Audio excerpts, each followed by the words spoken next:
Season 4 of Night Fever is coming July 3rd. Mark your calendars. Money, success, fame, glamour. Money, success, fame, glamour. Hello, I'm James St. James. This is Night Fever, New York nightlife legends from the 70s, 80s, 90s, and beyond. I am here, as always, with my co-hosts, the co-founders of World of Wonder, Fenton, Bailey, and Randy Barbado. Hello, boys. Hi.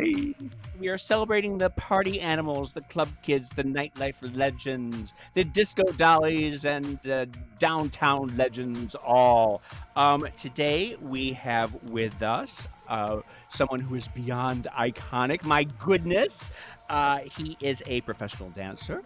He is a choreographer, an MTV video vixen from the Vogue video. He is a star of the silver screen in movies like Truth or Dare, The Birdcage, and the documentary Strike a Pose. He is a recording artist with the Queen's English with his cohort, Jose Gutierrez.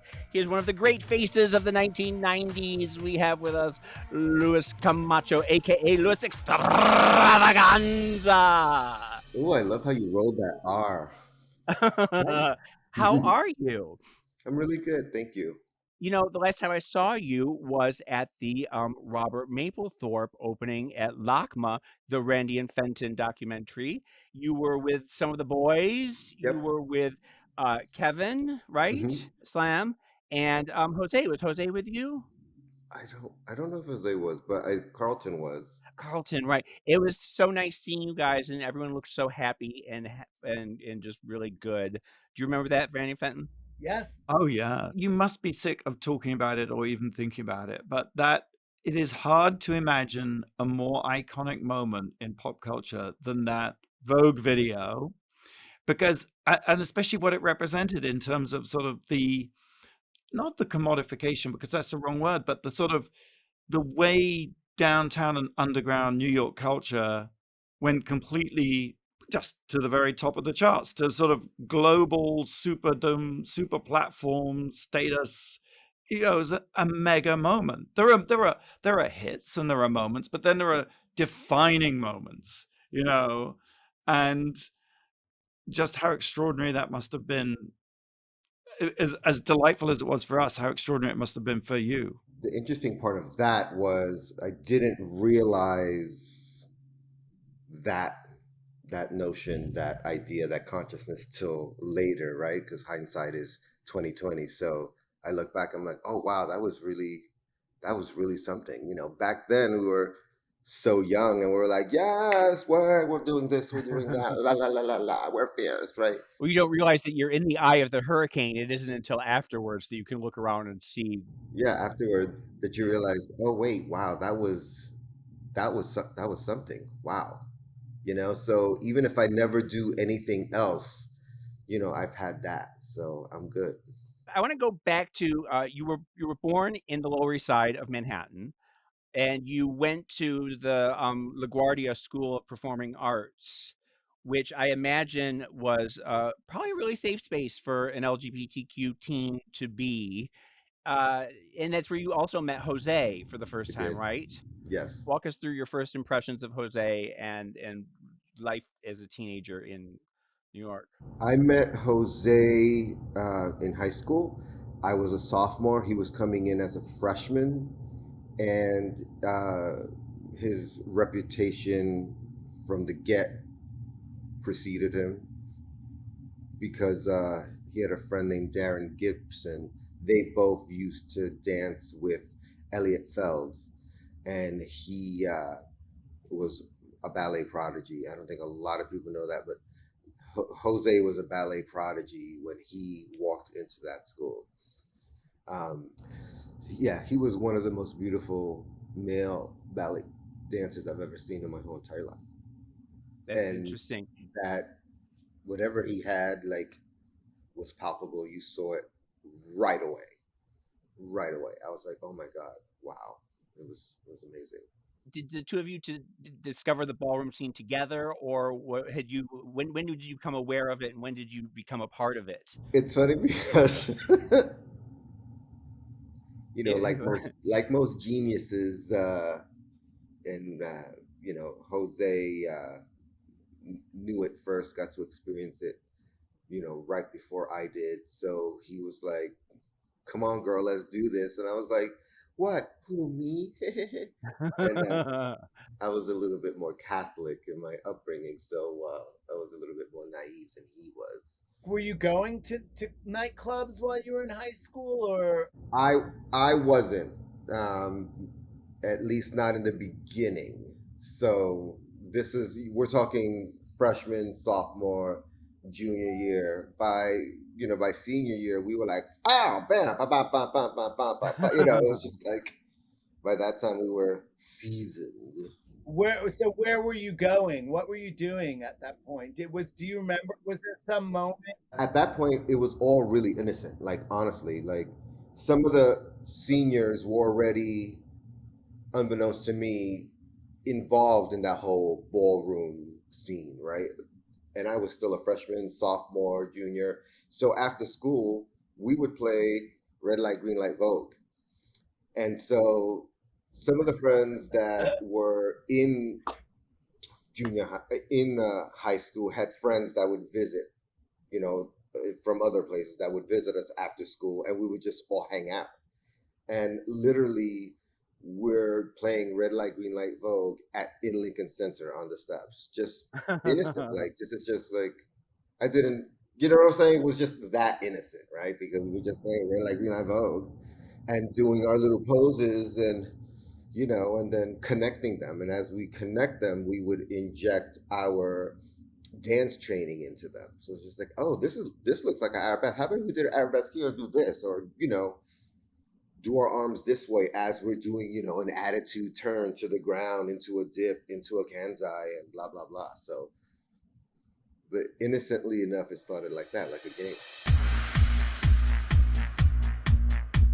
You were in the House of LeMay before you were in the Extravaganzas. Did you gravitate towards them? Did they recruit you? How was it that you ended up in the Ganzas? I was a LeMay for a very short time. God bless Ronald LeMay. And Jose was like, I'm going to be an Extravaganza. Jose always did it first. God bless him. He always did it first. And I'm like, wait, what's going on? Oh, I'm coming. And so he's like, Bish, you in the wrong house, girl. I was like, oh, okay. And so he was already an Extravaganza first. And then, me and my friend Joseph came along, not there, not soon after. And to get into the house, I had to walk a ball, of course. But my first categories wasn't Vogue. My first category was Butch, Queen, and Drag. There's some footage in Paris is Burning that got cut. I got pictures and outtakes of it, of me in drag. Ooh, it was such bad drag. Bad.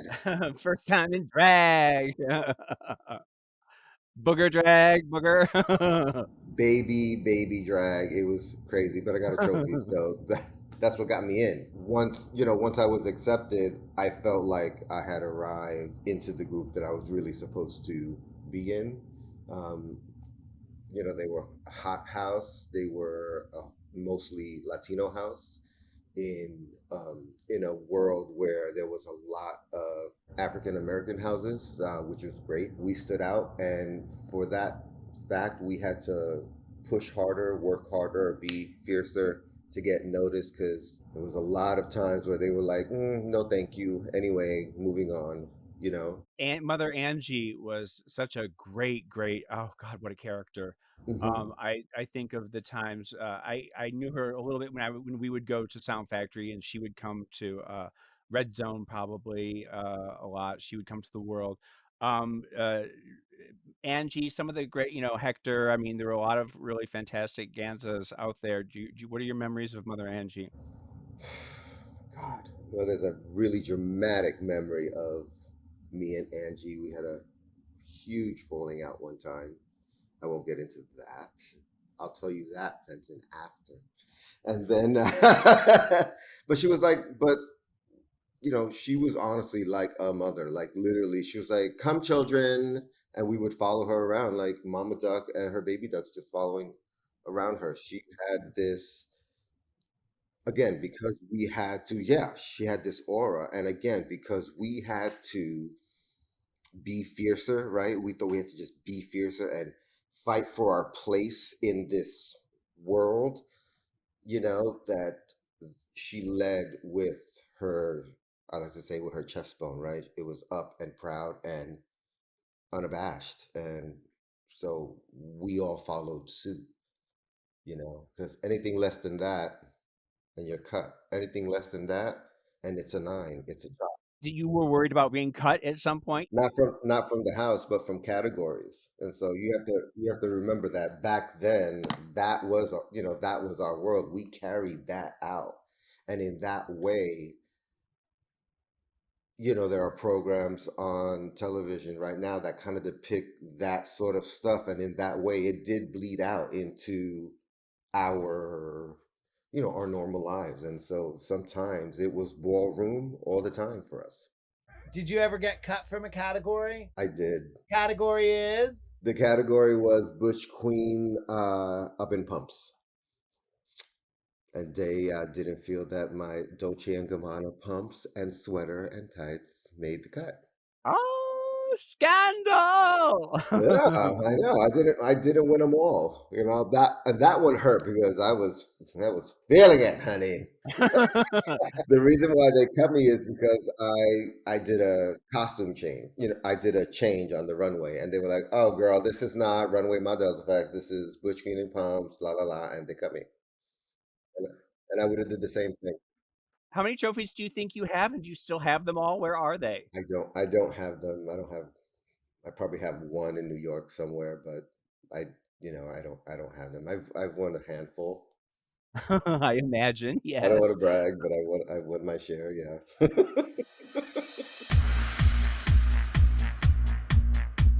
I remember in 1987, it was the summer of '87, and Julie Jules had gone up to the Elks Lodge, and she won face and came down with the trophy at like 4 in the morning to the tunnel and said, "You guys, there's this thing happening up in Harlem. It is amazing. It's this whole scene." And we didn't know anything. And she kept describing, you walk in these balls and there are these categories, and she was naming off that we had no idea what she was talking about. And then we all went on an expedition. We might as well have been going to, Timbuktu. All the club kids went together and we called ourselves the House of Pancakes. And we were not welcome. They were not having us. We were not being featured. And it's funny because we kept going and we went, and I'm sure it's the same thing with Madonna and Jenny Livingston and Malcolm McLaren and MTV. We went because we wanted to say, we acknowledge this, we see you, and we understand that this is a genius, that there's genius, brilliance happening right here, and we bow down before it. There was never any thought, I don't think, in anyone's mind, of cultural appropriation or exploitation or anything like that. That's not to say that it didn't happen, but I honestly believe that in the beginning, nobody went thinking that. We just wanted to say, we understand that this is fabulous. Do you believe, do you think that's true, or do you think that there was some idea of exploitation that was, people went in thinking of that? I think that your group's vibration and consciousness is clean, but you also have to understand that, you know, this was their thing. It took us a moment to kind of wiggle our way in, and we're also a minority, right? So they had this they had this world. It was theirs and theirs alone. They really treasured it and they kept it close. They played it close to the chest. So every time that a Jenny Livingston came in, or a Julie Jules, or anybody like that came in, it was like, what are you doing? What are you doing here? And why are you here? Right? This is our thing. Why are you here? And so, you can't fault them for that. And but but little by little, uh, ideas change, opinions change, and we adapt, and everybody adapts, and hopefully, it's a good thing. And I think it has been a good thing. I think that the ballroom scene is now going through its second renaissance, um, and it's a good thing. It's a good thing that, focus and a refocus is on this community that has been, a fringe, community for a very long time. So in the history process, was it like was Jenny Livingston the first to sort of, with Paris is Burning, to enter that world and document that world and put that out there? And then how did that sort of, was Paris is Burning the device or the thing that caused the word to spread? Like, how do you see the trajectory? Yes, yes is the short answer. Yes and no is a longer answer. With Jenny Livingston, came, you know, other eyes, right? Because of like Julie Jules coming, and you can't deny Julie Jules back, beauty back then. I mean, she was otherworldly, right? And so she's That coming in, face. and yeah. So whether she was white, black, Latino, you couldn't deny that she had face. So at the very core of that idea, yes, she's not one of us, but that bitch got face. So you're looking around. It's like, is anybody gonna come for this face right here? No, then she gets the trophy. So there is that, like, this is ours, but ooh, bitch, you're turning it, right? And nobody else is turning it like you, so then you get the trophy. Things like that, Julie Jules and Miss Livingston, excuse me, were all happening at the same time. Like the bubble or the shell cracked, and so then it just started opening more, and more ideas started to come in. So yeah, Jenny Livingston was the first person I saw. But, also, I mean, Malcolm McLaren was before Madonna, Hmm. and that his song came out, and, Jenny was after Vogue. Paris is Burning came out in what, 91? And Vogue was 89, 90. Suzanne was doing The Love Ball in what, 88? Was that 88 or 89? Was it? I thought the Love Ball was like 91. Yeah, I thought it was after it as well. It was? Okay. And then, House of Fields, were really instrumental in sort of bridging that uptown, Hmm. downtown gap. Yep. I was working at The World, which was the first club in Manhattan to play exclusively house music. And that's when I noticed a lot of the kids started showing up there. And the basement at Mars was another place where everybody gathered. And Red Zone. When was it that you and the Magnifiques were downtown a lot. That was they were our sister house at that. Back then we rolled with the Magnifiques too because they were our sister house. Yeah, I mean the world was literally down the street from where I live, James. And yes, Really? I saw you there. We saw James St. James there. Of course we did. Oh, I remember seeing you, baby. I remember those outfits, that face, the attitude, honey. Did you ever go to the Choice? Well, that was Richard Vasquez, yeah. Little hole in the wall. Ooh, girl. Oh, There was a night where me and David Ian were at the Sound Factory. We didn't get to the Sound Factory till like 5, 6 in the morning, right? And so, you know, 12 in the afternoon, we jump in a cab, we go to the Choice, oh, and it dance was for I a mean, it little. was a pit, it really was, but Yeah. you went there at 11 in the morning and Yes. danced until 3 in the Yes. afternoon. Yes. And then we took a cab back to the Sound Factory. That, it was a crazy. Richard Vasquez, yes. Was the choice in his house? Did he have some? Because He did have he was doing parties at his house. He had a four-story house on, like, Bowery and Yeah. 2nd Street, and you would walk in, there would be one story was like an orgy, the other story was dance, the other story was like a chill-out room, and then one time, people were dancing, there were so many people on the dance floor that the 3rd floor fell onto the 2nd floor, the whole building just collapsed on and queens were broken arms, broken legs, ambulances, and so that's when he moved to the choice because he was like, "I can't do parties at my house anymore because I don't have a 3rd floor."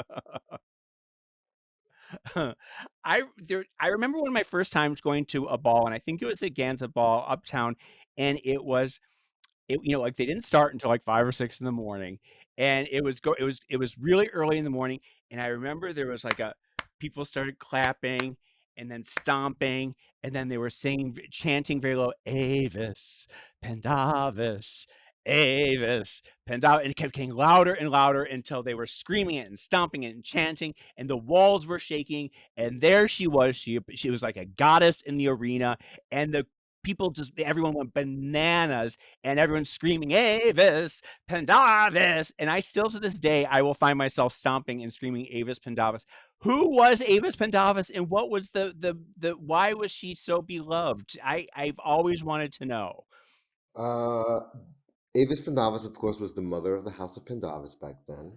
And again, she, you know, she exuded mother, right?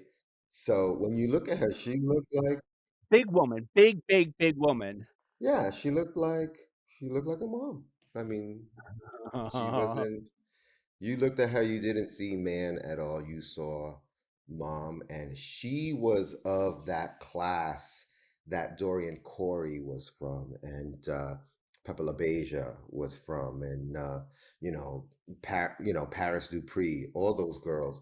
They were the old school, like pearls and feathers and big costumes, like before Butch Queens started coming to the balls, it was primarily, trans women and of the like. And the categories were who could be like the best showgirl. Vogue came a little bit later, and who could be the best Vogue model. And then Butch Queens started coming in and, you know, started voguing, but it was more like poses, hit a pose like in a magazine. And then the poses started to connect faster and faster and faster and faster. And by the time me and Jose hit it, it was a dance. But in the beginning, Vogue was just pose, Mhm. pose. It was just really slow. It was just who can look like a fashion model. I had no idea. That is amazing. Just like amazing. Yeah. In the beginning, it was who can be the most flamboyant showgirl. Yeah. Yeah. In the beginning, it was who can be the most beautiful showgirl in their feathers, beads, barely there outfits, Vegas. And then it turned into, well, who can be a fashion model? That must be the '90s creeping in, the supermodels. Correct. And that was Vogue. Mhm. So, it's just like who can be a fashion model on the cover of Vogue magazine? And then it just turned into Vogue. And so the girls would come out in these wonderful, high fashion outfits and just stand there and pose and then switch to another pose and switch to another pose. And then literally as the years gone by, the poses started to connect faster and faster and faster and faster and faster. And today it's so fast. It's just like shablam. Can we go back to Dorian Corey for just a second? Sure, we could just talk about whatever you want. Because of course Dorian Corey has that great moment in Paris is Burning where says, she's putting the makeup on and she says, "So you shoot an arrow and it goes real high. Well, Yeah, good for good for you." you. Yeah. It's such a iconic moment in film. But then we have part two of Dorian with the mummy in the closet.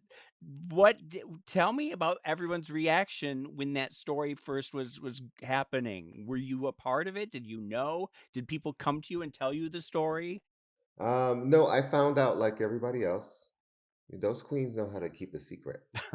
I mean, did you see the room she's putting the makeup in? I mean, there must be like 2 or 3 bodies in there. Yeah, I'm surprised they didn't find more. I'm surprised they didn't find more.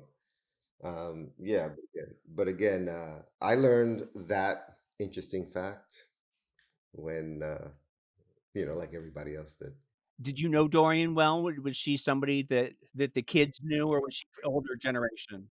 I mean, I knew her in the ballrooms. It wasn't like she was saying, "What's up, Lewis? Yes." No, it wasn't that. But there was that reverence of, "Oh, there is Dorian Corey." Right. Just like Avis Pendavis, just like Peppa LaBeija. I knew Peppa LaBeija a little bit more than I knew the others, but we were such young queens and trying to get our foot in. That we was for me. I'll speak for myself. I was so you know self-seeking and all just into myself that I was just like, it's all about me. Wee. Well, but it was about you. The entire that there were years and years. There was just that you were the focus of a lot of attention. Um, it I because I had a roommate who was stalked you for a couple of years. I don't know if you remember Onyx. He was Onyx was my boyfriend. was he? Yeah, Then he got you? That's yeah. hysterical. I haven't seen Onyx. Do you have whatever happened And to Onyx? Jennifer. Yes, That's Alex and how. Jennifer and Mm, Aphrodita and Barbara, mm, they were yeah, all they were my roommates forever. And when the moment he saw you, he was like, "That's mine, that's mine." And then you yeah. guys ended up together. That's a really happy story. I'm very happy about that. Yeah, Onyx was beautiful. Oh, is he Yes, he was. do you know where he is? Is he still around? I don't. I was gonna ask you actually. I owe him an amends. So We had a falling out, and we never spoke again, but I've always sort of wondered where he ended. I've always liked to find him somewhere. That's a really I am just that's my takeaway from this whole conversation. Onyx was one of the most beautiful guys I've ever seen in my whole entire life. Oh, dear God in heaven, those Yeah. eyes, those green eyes. hmm Wow, and that chin, he just had a chin. You know his real name? I can't remember what his real name was. What was it? His real name was Raymond. Yes, yes, yes, yes. That's so funny. I love seeing Randy and Fenton's face like, note to self, find out where Onyx is. I remember Onyx had been with Lincoln Paltrow. Remember Yeah, and then Lincoln just pawned him off on he said, I can't have him at my house anymore. Take him," and he came and lived with me, and then I guess he went off to you. That's so funny, the circle of boys that just Mhm. go around and around and around. This is a very basic question, but I'm just so like when you first met Madonna and when you first heard Vogue, what did you think? Did you think, "Oh my God, this is it," or did you think, "Well, here's a hoe, here's a like, here's a." I'm just curious to know what you thought, like because obviously you didn't. Well, maybe you did. Maybe you did think, "Here is a life changing.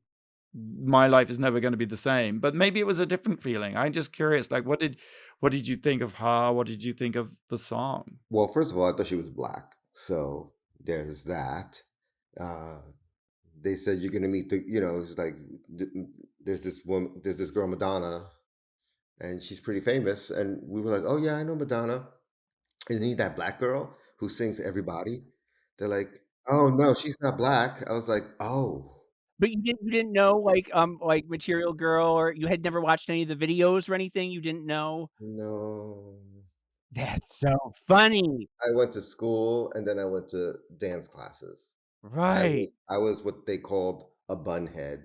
I went to school and then I went to my red light, green light Vogue, and then I went home. My parents were not those kind of people, like Really? yeah. That's And interesting. so, I thought she was black in the beginning, and then she pops out, and You weren't intimidated or anything because you didn't really know all the hoopla that surrounded her in the beginning. I honestly didn't put two and two together. I didn't know that like a version Madonna was the everybody Madonna because I was into I mean, I was into Motley Crue when I was going to high school. There's our takeaway right there. That's our soundbite. There you go. I was Motley Crue. I was Billy Idol. I was Michael Jackson. I was, Culture Club. Um, I wasn't Madonna. So That's I was into hysterical. guys that looked like girls. I was into guys that looked like girls. That was the fantasy for me. And so, you know, that quickly changed, of course, when I met her and she popped out of the limo and we met at Tracks. You ever went to Tracks? All right, yeah, sure. I love Yeah. tracks. David DePino used to play out at Tracks on Tuesdays. And, I would try to get out of my house to go to Tracks on Tuesdays. Well, tracks was another one that was open late, late, late, so you could sneak out. You could go at like 7 in the morning and still be a part of it. Another iconic moment of the time is the Rock the Vote video that you and Jose and Madonna did. It's interesting because so much of what Madonna was bringing to the table with the AIDS prevention and Rock the Vote, things like that weren't taught. I mean, people didn't talk about AIDS prevention when she was doing "Don't Be Silly, Put a Condom on Your Willy," that stuff in the stuff. Um, was she an influence on you that way as well? And were you aware of the cultural impact that she was having with things like Rock the Vote? Yeah, by that time, yes, we were fully aware of her impact, of her power. She had a lot of power. And I was not only humbled by it, but I was, I took it to heart, and it still guides my choices today. In what way? In what way does it still inform you today? Giving back to that community outreach, and just being involved in anything that I can to help spread the word and help, other youths in need. I rewatched Strike a Pose yesterday, the documentary about you and the boys, sort of post Madonna and what happened to everyone afterwards. Some of there's really powerful stuff in it.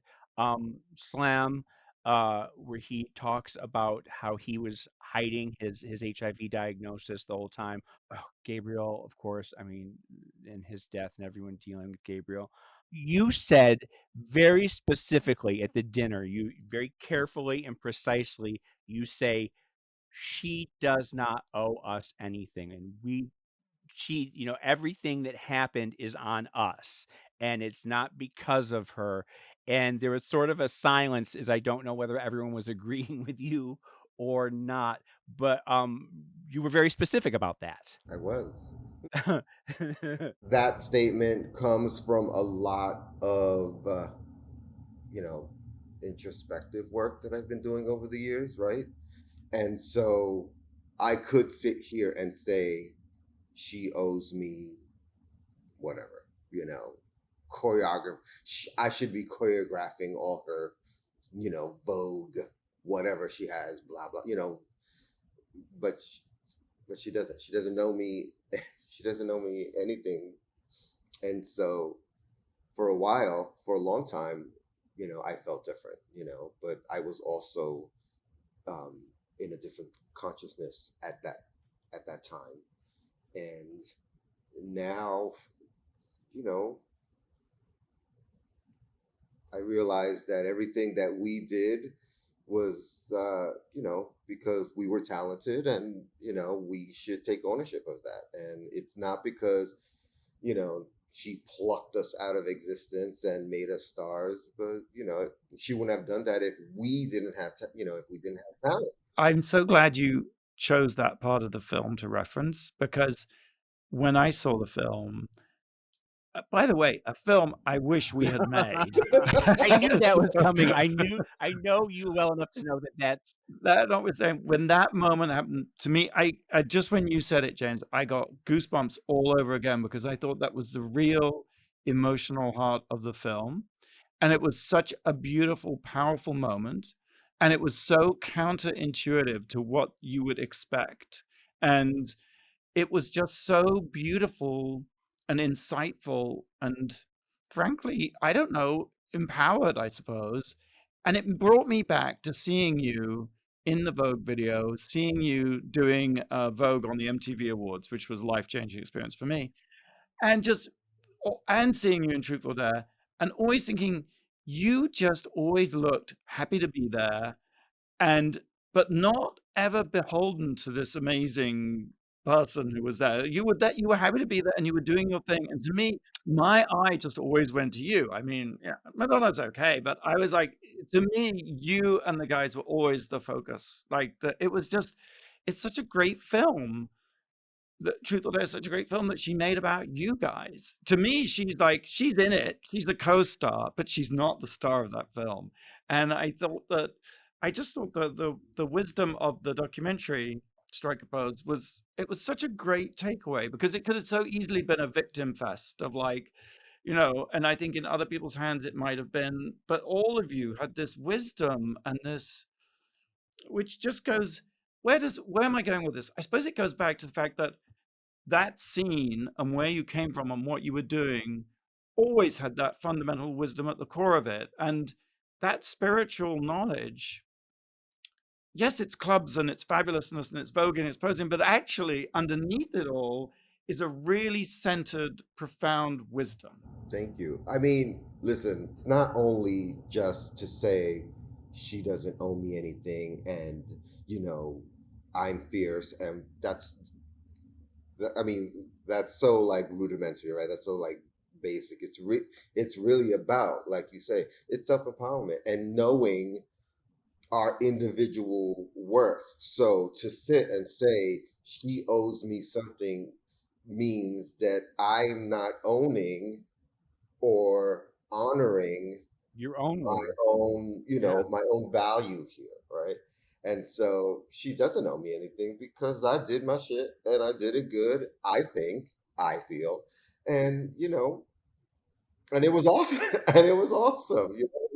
And that's what Strike a Pose is all about. It's all like the idea of voguing and striking a pose is owning your worth and your value and your fabulousness, right? It's like, I love for her to call me up out of the blue and say, let's work together. Absolutely. Absolutely. But I don't demand that she do that. And there's the difference today, right? Because back then it was like, Bishop, why aren't you calling me for XYZ? And it's just not the case. She doesn't owe me that. Kevin and Oliver, and I think Gabriel as well, were suing her, and they felt very differently at the time. And I remember that you and Jose, very specifically, were not a part of that, and that she probably saw that and acknowledged that you were saying you understood even at that time that it was a gift and it happened and it was that, but there's no quid pro quo. There's nothing that she owes you. Right. Well, and also, me and Jose had different contracts than everybody else. That's one. And two, Oh, we loved her. We loved her. We really did.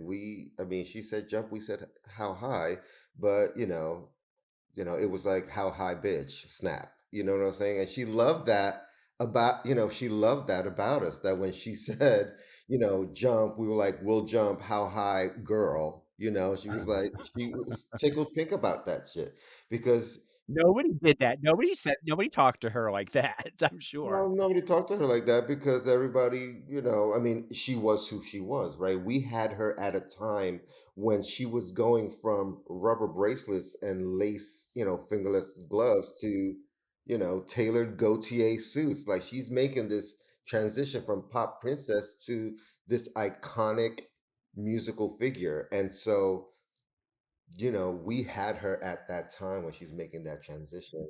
Do you think that you were influencing her in that transition? Do you think I that think she? I think the influence went both ways, definitely. I think she Mhm. drew from us and we definitely drew from her, and that synergy worked. It just worked. It really did.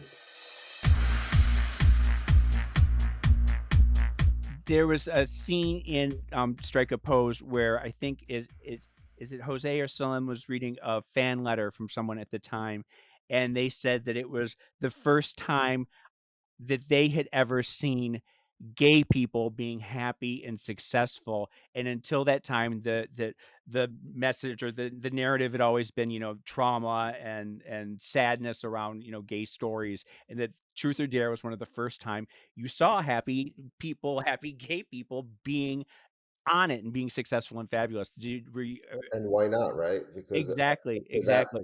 up to that point, it was this message of, dire consequences if you were gay, right? Like Hmm. you can't be happy if you lie with the same sex. And unbeknownst, we didn't want I didn't want that out there for myself. And so, if we're going to be happy and fierce, then we're going to be loud, we're going to be loud about it, and hopefully somebody else can have a great takeaway from that. Now, again, all of that is 2020. In the beginning, back then we were like, we're fierce, we're fierce, blah, blah, blah. So you didn't realize that you were changing the way people perceived No. LGBTQ people? No. Well, and it's funny because we get an inkling of that, towards the end when you have, you know, th- the young son's mother coming up to you saying, you changed my son's life and thus you changed mine. So it's this ripple effect. And especially with me and Jose, at that time, we didn't take that, we didn't take it for granted. Mhm. We just didn't take that for granted. And That's so good to we hear. were we were really touched because we're looking at each other like, oh, we're that woman just said that to us, and we're just trying to be, extravaganzas and being fierce. We never knew that it would have this positive impact, that we didn't know that our stone that we threw into the lake would ripple out so far. It was a gift. I watched another documentary over the weekend called, Deep in Vogue. Do you know this one? Have you seen this? I haven't It seen it. is it's a documentary about the voguing scene in the UK, and it's all these Liverpool and Manchester and London and Irish voguing houses that are it's so bizarre. What do you see when you see voguing houses in Japan and France and do you is it funny to you? Is it weird? Or is it just sort of like, "Oh, this is, how it should be?" So obviously Fenton and Randy did not produce that documentary either. It's just this obscure little documentary. It's so bizarre to see these like there's a house of ghetto, I think, in Ireland, and it's these women, it's these like older women that are voguing, and you're like, this is wrong, but it's so wrong, it's right. It's fabulous.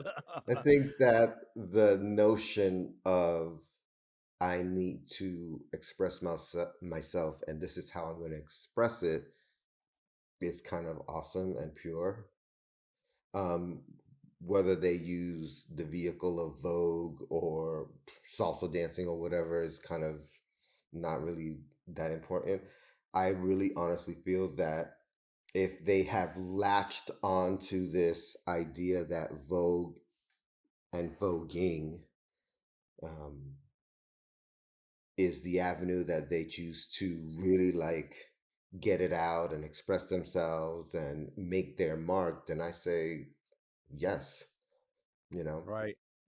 When you go back to New York, do you go to the balls, and how do they react when they see you? And, do you judge? Do you MC? Are you just a watcher, pure watching now? Do you enter? I don't. I haven't been to New York in a really long time. I think the last time I went to a ball was uh, the Hall of Fame, where I was inducted into the Ballroom Hall of Fame, and I got my trophy for that, which was wonderful. Nice. And Do they go so bananas when they see you, though, when you show, d I'd like to think so. yeah. I don't know if that's true, but let's just make it true. It's like, how else can you answer that question? Yeah. I know, I'm putting you on the spot. Are you treated like the legend you are? Just say yes. Although the funny thing was that Jose was like, "Why didn't you Vogue more?" Because they called me out to get, to take my trophy, like, and ballroom, Hall of Fame inductee, Louis Extravaganza, and you know, I just go out there and do my little hand thing, and then I keep going and blah blah blah. And Jose was like, "Why didn't you Vogue more?" I was like, "Because I'm wearing Etro. I don't know. I didn't want to mess up my suit. Sorry." Mess up the lines. You don't want to wrinkle your suit, I darling. know. I'm like, "Hello." Another thing, and there was a big sort of point about strike a pose is the notion that uh in Truth or Dare, when Gabriel and Slam kiss, and how dramatic that was for Gabriel at the time, which is just, I mean, we can't answer for Gabriel, but how important that was just in pop culture. It was one of the first times you saw two men just going at it and kissing and just having fun. Did you in that moment when you're filming Truth or Dare, do you realize that these moments are like takeaways? It's the interesting thing is I dare him to kiss Gabriel. I Right, think that was you. Yes. I think he knew it was coming. They had this electricity throughout the tour, and so being the bitch that I was back then, I was like, "Oh, you want to be cute? Then kiss him," And so he was like, "I'll kiss him," and Gabriel was like, "Okay, wait," and so. The thing that became Gabriel's, the bane of his existence was really, this watershed moment where you see these two beautiful humans, Oh, you just know, beautiful, beautiful, beautiful boys. kissing. And, it wasn't like a peck on the cheek, right? It was It like, was they "God, were yes, enjoying that. exactly." And so I think that vibration came through more than the kiss, right? So then it became even more like they really enjoyed that. It really wasn't honestly like, "Oh, they kissed," right? No, it was like, "Ooh, they kissed. Ooh, ooh, they like it. Ooh, they're liking it." And so that "ooh, they're liking it" is what the scandal was, really, honestly. And so, it was pivotal. And even his mom today was like, "As much as I hate that moment for my son, it was an important, I now acknowledge that that moment was a really important moment. And I only hope that Gabriel saw that before and realized that before he passed." Yeah, yeah, you do hope. So you saw James St. James at the World. Two questions. One, and you must tell the truth. What did you think of James? Number one. Number two. And then number two, what did you think about the Club Kids and Michael Eilig and that whole scene of which James was such a critical part? So first, let's read James. I really like James. Well, Don't you dare. I really like James because James, out of all of them, seems the less kooky one out of all of them. Um, and then I had the Onyx and Jennifer connection. So they were always talking about James, and they held him in very high regard. So I held James in very high regard.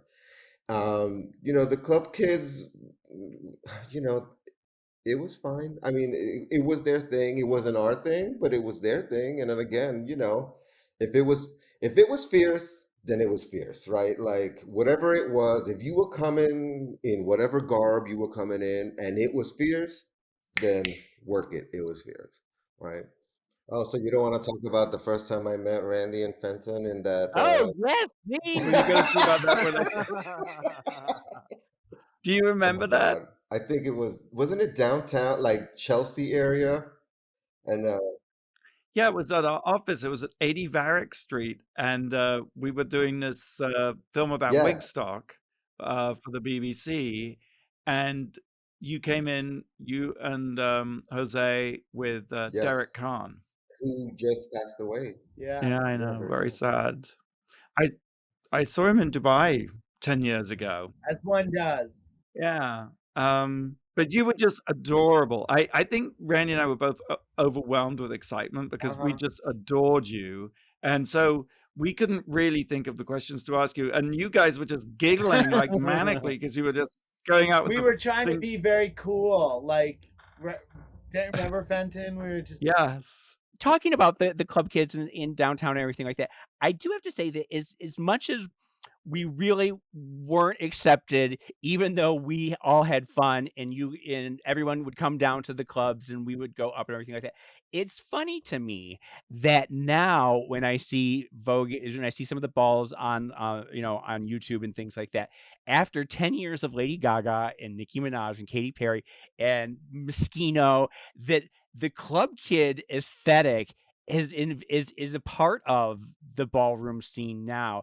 And I gotta say that I that maybe we were ahead of our times, because I think if we were to go up there now, maybe we would be loved and embraced a little bit more than we Yeah. were at the Ag- time.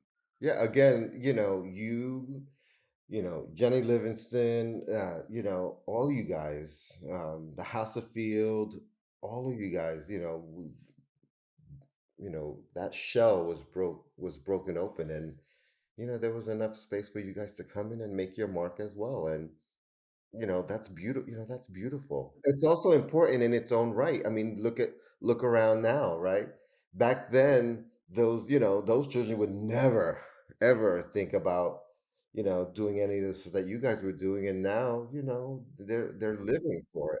And I do remember, specifically at, like, Red Zone and everything, there really was, a feeling that everyone did become family. I really look back on that whole period as really sort of a magical time It really in was. clubs and just in pop culture. You can be diplomatic or you can be I don't know, but things like Pose and, HBO's, Legendary, um, do you feel that they get it right? Do you feel that, it's a continuation of your legacy? I honestly love those shows. I think that those, Pose and Legendary, uh, deserve a space and a place. And I'm very proud that there is interest in shows like that. Mhm, mhm. And I honor them. I really do. And the fact that, like, Angelica Ross and Dominique Jackson and MJ Rodriguez and stuff, and is making stars out of those girls. I think it's time. I think it's way past that time. Yeah. Quickly, I'll give you 60 seconds. How many houses can you name off the top of your head? Go. Oh God! Ah! Okay, the House of Dupree, the House of Princess, the House of Omni, the House of Ninja, the House of Extravaganza, the House of La Beja, the House of Pendavis, the House of La May, the House of Echelon, the House of Ebony, the House of Magnifique, the House of Balenciaga, the House of Lanvin, the House of Oh my God, I'm missing something. Oh my God, I'm missing something. Don't be mad There's at me, y'all. I'm missing. He only gave me 60 seconds, so there you have it. there's, did you say Gucci? Did you say Khan? Oh yeah, the Uh, House of Khan. Oh, you can't mess with. and Icon, the House of Icon, and is there an Omni here? Is that LA? The House of Omni was in New York. It is New York. I'm, Okay, I'm sure. okay, Yeah, I'm sure they have Omnis out here as well. okay. I think you did it, and then anyone, like you said, anyone you forget, forgive me for putting you on the spot like that. I forgot somebody. I'm sorry.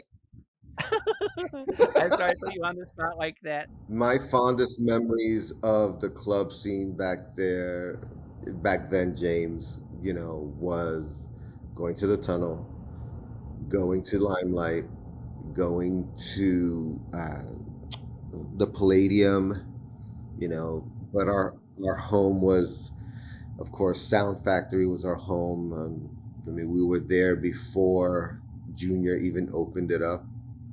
I got to Mhm. see the sound factor, and it was just, an idea. And Christina Visca, shout out to her. I was gonna say Christina Visca lived in my building, and, I mean, she was somebody that was sort of intimidating to me. She was a great, great character and just so put together and fabulous, and even though Yeah, so put together and so beautiful. so beautiful, so beautiful. Even though she lived in the building, and we would come and we would demand to be let in for free, and she would it was the sca it was 8 in the morning, and we would come like 20 of us, and we'd be like, "We're coming in because we just let you into the world," and she would not let she was strict, oh, and scary. Love Um, my Christina. I love Christina. Did you talk a little about Paradise Garage? Because that was, did you go to Paradise Garage at all? Were you, I went to Paradise Garage once at the end. There was that big weekend when they were closing, and and there was the big we, sit-in outside mhm, afterwards. yes, Uh-huh. and so I only went once, but thank goodness I had to go before it closed. I had Yeah. to.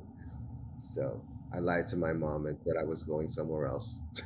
I'm having a Whoops. sleepover at Jose's, and yeah, Yeah. but their phone isn't working, so don't try and call. Yeah, exactly. Um, Exactly. you talk very lightly about, that things got dark a little bit after, during that time, and that Yep. you were brought to your knees by Yes. heroin. Yes. Um, yeah, uh, and so many people were, so in the '90s, especially late '90s, it was, and I lost so many people, there was AIDS and heroin, and were the 2 things that took so many people. Well, it was that heroin, that time of heroin chic. Everyone was like, Yes. heroin chic. Oh, she's heroin chic. It's just, I was like, Mhm. I don't know how chic this is, but yeah, it was a lot. It was a lot, and your mother finally to draw you out, that's when you came to LA? Is that when was that? What year was that? I am not good with years, but yes, she and my dad had the foresight to get me out of town and uh, disguised it as a Christmas present. When you realized what it was, did you fight that at all, or did you realize that this is ultimately a good thing, and let's go with it? You look into your mother's eyes and she doesn't ever have to say a thing, so you know exactly what the intent is. And it was a moment of clarity for me where I was just surrendering to her notion of you need to go, you need to rest, you are gonna you're I mean we were we were going on all cylinders, right? I mean, Oh, back yeah. then, all of us, whether we were doing something or not doing something, we were go go go all the time. Yeah, at the world, here, there, there, blah, blah, blah. And so, because that time was so amazing that we all wanted just to drink it all up. We were living, Yeah. James. We were all living. You were living. I was living. I mean, those nights, right? Those nights, it was fantastic. They were. I mean, the stars were aligned for nightlife back then, and I don't think it'll ever be like that again. No. Clubs and houses and all that stuff. I mean, it was a really, really high point in creativity and nightlife and music and art all just meshed up together. And it was very much that we were on a high wire, that we were, always balancing the darkness and the light and the good and the bad and everything, and some of us. Yeah, and after a while, you just become tired, and Yeah. I was I was puttering out, and my mom was like, "You better go now." Mm. I'm glad that you did, and I'm glad that you're out here, and that you're in a good headspace, and you look fantastic, and it's Thank you. wonderful to talk to you. It's so wonderful to talk to you. I know we'll have to have you back, and we'll have to do a little post '90s wrap up. I would love that. Lewis, it's wonderful to see you. Thank you so much for being on Night Fever. I love you Love guys. you. Thank you Thank so much you. for everything. Thank you. Money, success,